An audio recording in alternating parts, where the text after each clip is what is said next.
Selamat datang kembali di video series saya yang membahas topik-topik seputar teknologi blockchain.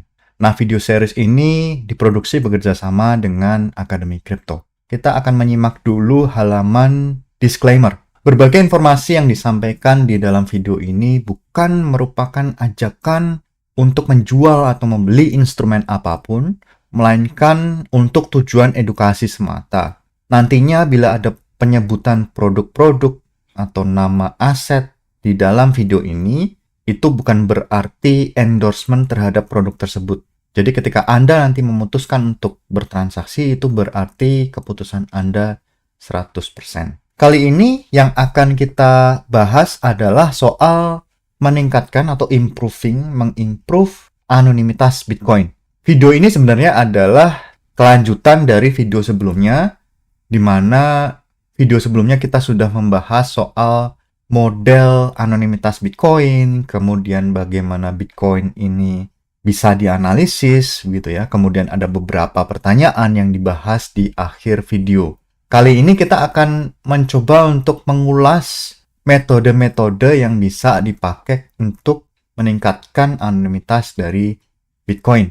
Karena Bitcoin sendiri sekarang tidak bisa disebut sebagai aset kripto yang fully anonymous atau 100% anonim. Karena sudah kita bahas bahwa ternyata model yang disampaikan atau model yang dibuat oleh Bitcoin terkait dengan pelindungan privacy itu ternyata tidak sempurna, atau ada analisis-analisis teknik-teknik yang dibangun atau dikembangkan untuk menganalisis transaksi-transaksi yang ternyata dipublikasikan di dalam jaringan blockchain milik Bitcoin. Key idea atau ide kunci dari presentasi ini adalah soal beberapa teknik yang akan saya sampaikan di sini supaya kita bisa meningkatkan anonimitas Bitcoin. Sebenarnya kalau di kehidupan sehari-hari, misalnya Anda sering menggunakan Bitcoin untuk kebutuhan apapun gitu ya, itu sebenarnya peningkatan fitur anonimitas sebenarnya tidak perlu dilakukan gitu. Jadi ya, tetapi kita akan membahas gitu ya beberapa metode yang dipakai atau yang bisa dipakai, yang bisa dipakai banyak orang supaya pelacakan transaksi Bitcoin itu semakin sulit. Bukan berarti bahwa teknik-teknik ini akan bisa dipakai kemudian artinya bisa berbuat kejahatan dengan Bitcoin gitu ya. Itu bukan. Tetapi kita melihat ini dari sisi teknologi, dari sisi perkembangan zaman atau metode atau secara ilmiah gitu ya. Karena analisis terkait dengan anonimitas Bitcoin, kemudian metode-metode untuk meningkatkan anonimitas itu seperti kucing dan tikus. Jadi saling bersaing gitu. Jadi kita tidak melihat presentasi ini atau inti dari presentasi ini sebagai sesuatu yang negatif, tetapi akan kita lihat sebagai ternyata bisa caranya untuk meningkatkan anonimitas tanpa harus mengubah protokol di dalam Bitcoin seperti itu.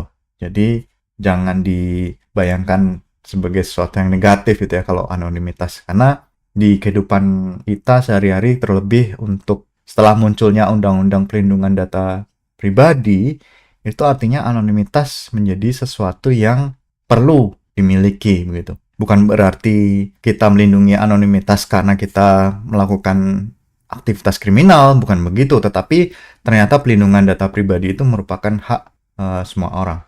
Nah, jadi seperti yang sudah saya sampaikan tadi, untuk pengguna Bitcoin umum tidak perlu mengobfuscate atau meningkatkan anonimitas atau tidak perlu membuat privacy lebih tinggi gitu ya. Karena apa? Karena ternyata nanti akan dibahas lebih lanjut metode-metode yang dipakai untuk obfuscating, untuk meningkatkan privacy, itu merupakan metode yang advance. Itu sayang sekali. Jadi tidak ada yang tinggal klik jalan gitu.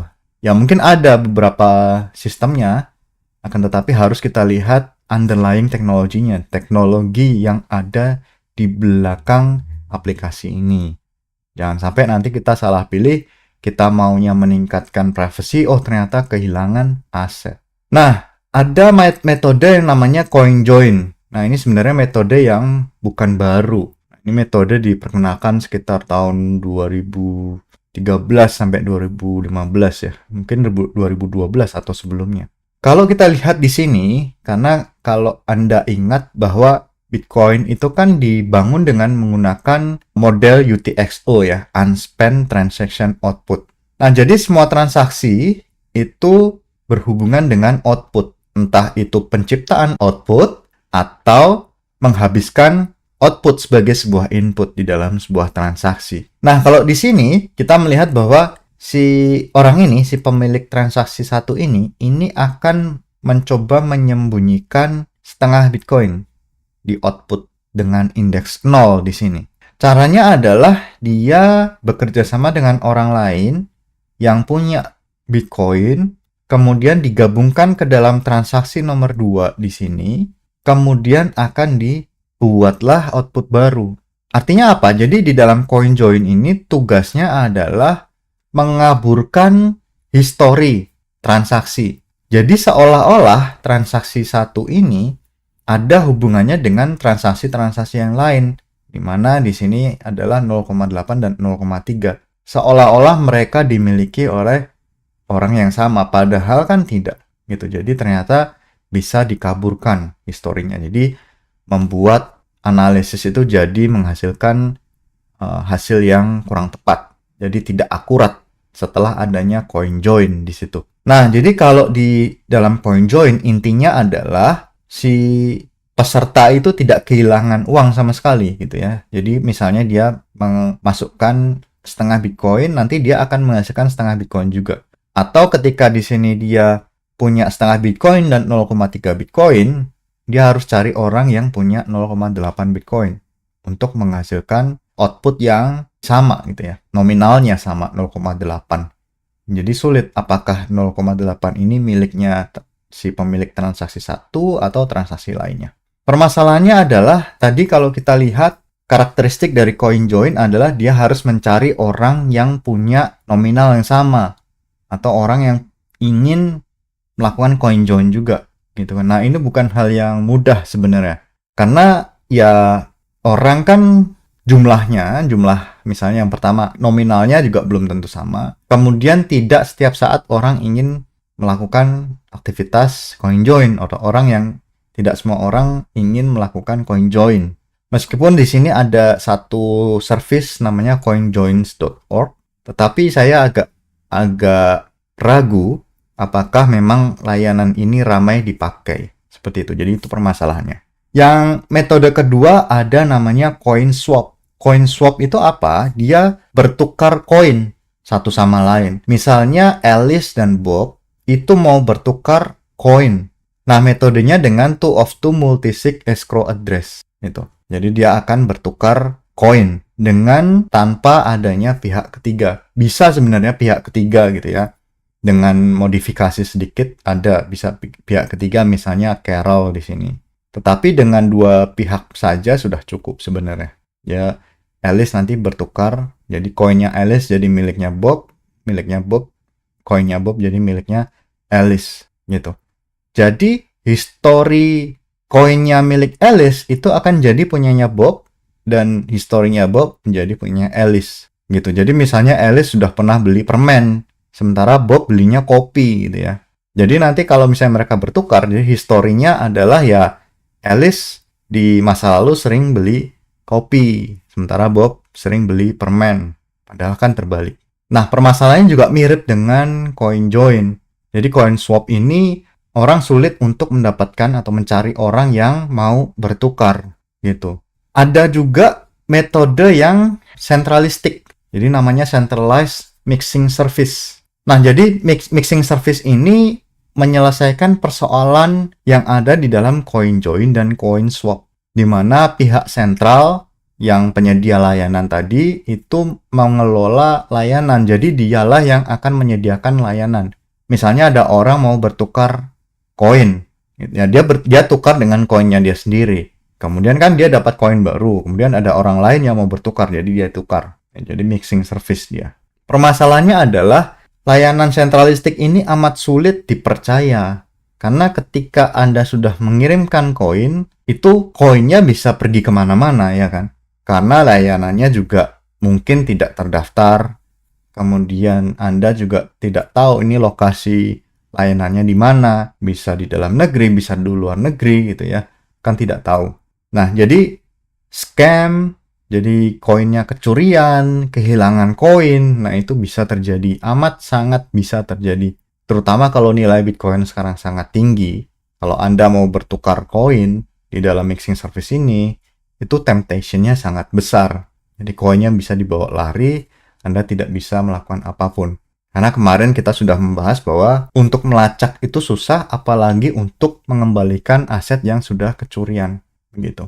Nah, contoh mixing service ada Bitcoin Fork, ada BitLaundry. Tapi satu warning saya, jangan dipakai ini layanan-layanannya.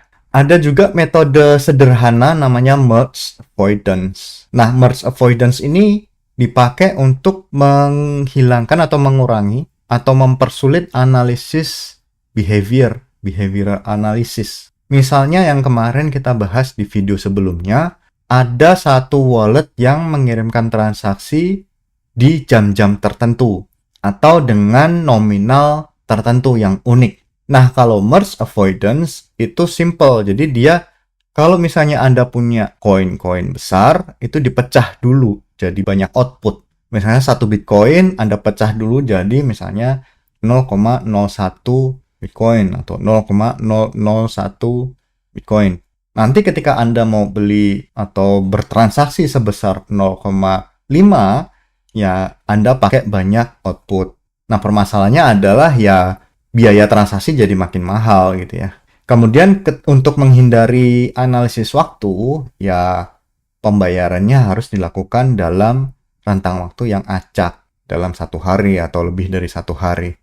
Nah, itu model dari merge avoidance. Kemarin juga dibahas soal analisis jaringan untuk melihat transaksi Bitcoin. Kenapa? Karena ya misalnya di Wireshark itu sudah ada filternya untuk Bitcoin, untuk transaksi Bitcoin. Nah, salah satu caranya dengan menggunakan jaringan Tor atau di Onion Router. Jadi kalau menggunakan jaringan Tor, itu paket datanya di-encrypt. Jadi semuanya menggunakan enkripsi. Ketika Anda mengirim data atau menerima data, data-data ini terenkripsi. Jadi ada penyedia layanan Tor itu yang menyediakan secara gratis. Nah, cuma masalahnya ketika layanan ini disediakan secara gratis, tidak ada jaminan bahwa layanan ini merupakan layanan yang aman, 100% aman. Kenapa? Karena ternyata beberapa paper akademik itu menduga bahwa ada spy di situ. Ada spy di jaringan Tor. Jadi harus hati-hati. Anda harus sangat-sangat hati-hati ketika menggunakan jaringan Tor. Karena bukan berarti paketnya terenkripsi. Karena setiap node dari Tor itu bisa membaca. Karena enkripsi itu dilakukan untuk node. Setiap node. Gitu ya. Karena dia bertindak seperti router. Jadi akan merouting ke node berikutnya, ke node berikutnya, node berikutnya. Tapi setiap node harus bisa membaca, kemudian dienkapsulasi ulang, dikirim ke node berikutnya. Nah, kemudian ada namanya private node dan wallet. Ini cara untuk mengurangi ketergantungan terhadap pihak ketiga. Karena pihak ketiga juga bisa membaca, gitu ya, membaca paket data, membaca transaksi, membaca aktivitas, membaca query yang dikirim dari wallet yang ada di pasaran. Misalnya wallet berbasis ponsel, itu pasti ada layanannya di back-end-nya. Nah, ketika Anda ingin mengurangi ketergantungan, ingin mengurangi monitoring dari si pemilik pihak ketiga atau pemilik layanan, ya Anda harus pakai private node, gitu ya. Misalnya Anda menjalankan node Bitcoin sendiri di komputer. Nah, itu bisa dipakai untuk menghindari monitoring terhadap wallet Anda. Cuma masalahnya, jadi private node itu membutuhkan infrastruktur yang cukup baik. Karena si blockchain Bitcoin itu sudah beberapa giga sekarang, bahkan sampai 100 giga mungkin ukurannya. Nah, itu harus di-download ke dalam komputer Anda.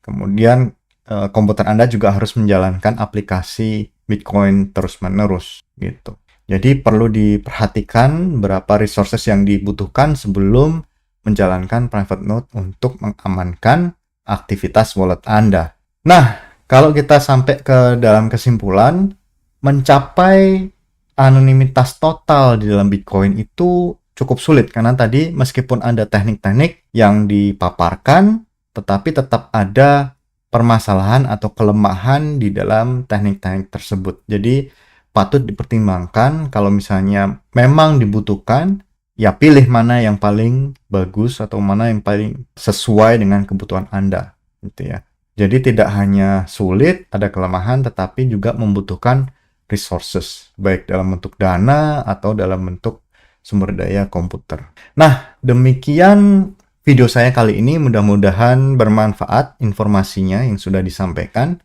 Sampai jumpa kembali di video saya berikutnya. Terima kasih.